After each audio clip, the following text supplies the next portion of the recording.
Okay, so this is 9.4 extension. This is nothing new. It's bringing everything together, all the different ways we solved quadratic equations into one spot.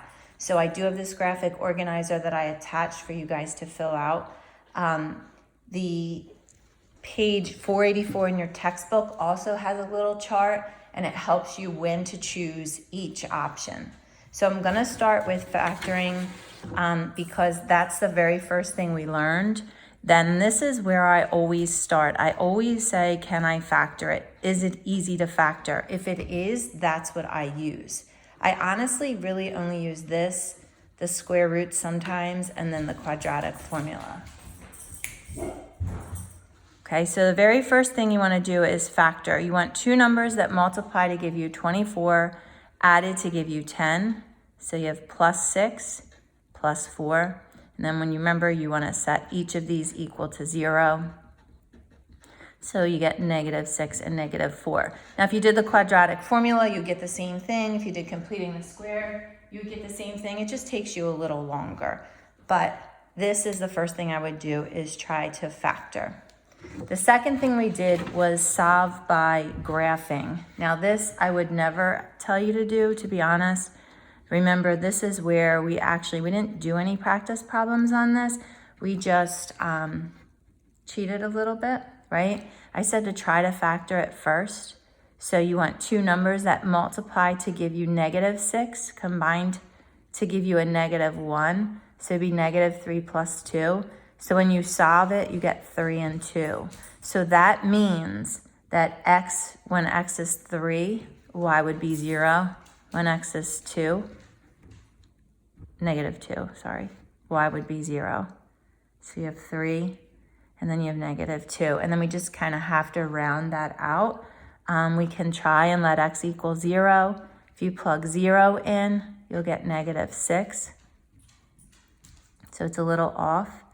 And we can plug more in. I'm really not going to worry about doing all that right now because this is not going to be used much. So your roots, remember, is your x-intercepts, or they call them your zeros as well, are -2 and 3. This you won't really use to graph or to solve, okay? And then we went to, I believe it was using square roots. So that's at the bottom middle.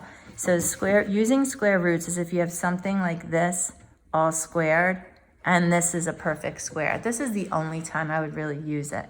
So for something like this, you take the square root of both sides.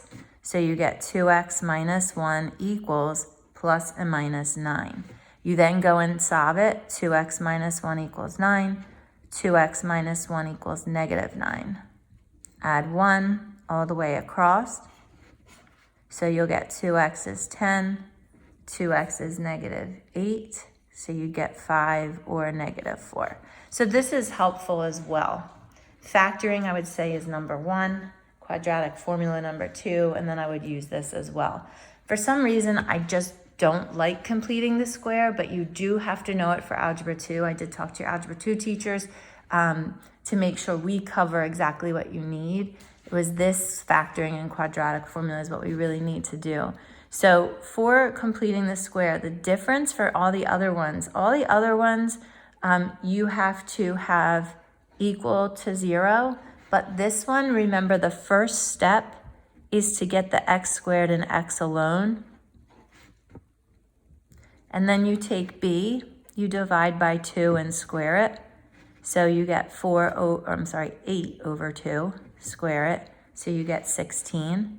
You then add that to both sides. That creates your perfect square trinomial. So now this becomes x plus 4 squared. This becomes 36. So this should look just like this now.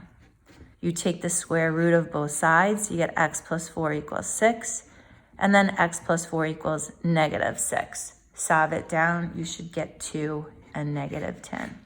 Okay, so you do have to know how to do all the ways again, but I'm just kind of telling you my opinion. Yours may be totally different, and that's totally fine, but whatever works for you guys. Okay, so 2 and -10. And the very last way is what we just did, was quadratic formula. So we're gonna do 4x squared minus 4x plus 1. And I just made up equations for all of these. So our a is 4, our b is negative 4, and our c is 1. So you would do negative b, so it becomes positive 4, plus or minus negative 4 squared minus 4ac, all over 2 times 4. So you get 4 plus and minus. This would be 16. And then you have negative 4 times 4 times 1 is negative 16 over 8. Now we know from the discriminant, because that's going to be 0, that you're only going to have one answer for this, because you get the square root of 0 over 8. So this would be 4 plus or minus 0 over 8. 4 over 8, 1/2.